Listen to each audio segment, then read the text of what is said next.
સાબરકાંઠા જિલ્લાના ખેડબ્રહ્મા પોલીસ સ્ટેશનની અંદર એન્ટી હ્યુમન ટ્રાફિકિંગ યુનિટની ટીમને એક માહિતી મળેલી હતી કે આ વિસ્તારની અંદર માલજીભાઈ ડાભી, સુવનભાઈ ડાભી, દેવજીભાઈ પારઘી આ ત્રણ લોકો દ્વારા મળીને એક નાના બાળક જે આશરે 9 દિવસનું છે તેનું વેચાણ કરવામાં આવેલ છે અને આ રીતે માનવ તસ્કરીના ગુનામાં તે સંડોવાયેલા છે. આ બાતમીના આધારે તપાસ અને પૂછપરછ કરતા તેવું ધ્યાન પર આવેલું છે કે લક્ષ્મણભાઈ ડાભી નામના એક ઈસમ જે છે તેને પૈસાની લાલચ આપી આશરે 2.5 થી 3.5 લાખ રૂપિયા તેને મળશે તેવી લાલચ આપીને તેની પાસેથી બાળક જે છે એ પ્રમોદભાઈ રાજારામભાઈ રાજવંશીને વેચવામાં આવેલું હતું અને વધુ પૂછપરછમાં આ માલજીભાઈ દ્વારા અગાઉ પણ આવી રીતે અન્ય 2 બાળકોનું પણ માનવ તસ્કરી કરવામાં આવેલ છે તેવું ધ્યાન પર આવેલ છે.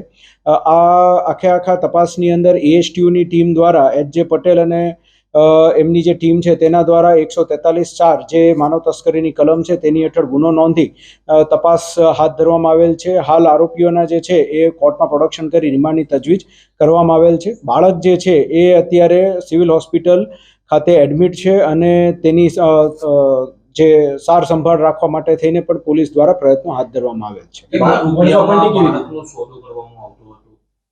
અત્યાર સુધીમાં એવું છે કે 2.5 થી 3.5 લાખ રૂપિયા તમને મળશે બાળક દીઠ, એ રીતે લાલચ આપીને આ લોકો માનવ તસ્કરીનું આખું રેકેટ છે ચલાવતા હતા. એણે જે કબૂલ્યું છે એમ કે અગાઉ પણ 2 બાળકોનું આ લોકોએ આ રીતે વેચાણ ને એવું કરાવડાવેલું છે, પરંતુ તેની તપાસ શરૂ છે અને રિમાન્ડનો પણ મુદ્દો છે પોલીસ.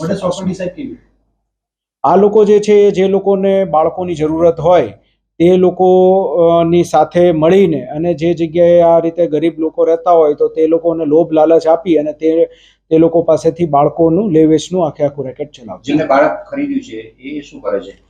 એ પોતે પણ ત્યાં મજૂરી કામ ને એવું જ કરે છે અમદાવાદની અંદર અને એ પોતે પણ આની અંદર આરોપી છે.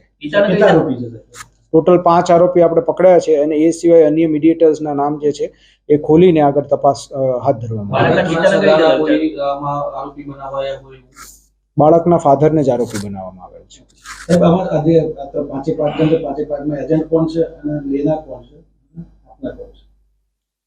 મેં અગાઉ વાત કરી એમ માલજીભાઈ જે છે એને આ આખું બાળક વેચવા માટેનું જે મેઇન એ હતા, એમની સાથે સુવન અને દેવજી જે છે એના એજન્ટ છે અને બાળક જેણે ખરીદ્યું એ પ્રમોદભાઈ છે અને વેચાણ કરનાર લક્ષ્મણભાઈ. રિમાન્ડ કેટલા દિવસ માગણી તો 15 દિવસની કરવામાં આવેલી છે. નામદાર કોર્ટ દ્વારા જે રિમાન્ડ આપવામાં આવશે એ મુજબ આગળ તપાસ તજવીજ હાથ ધરીશું.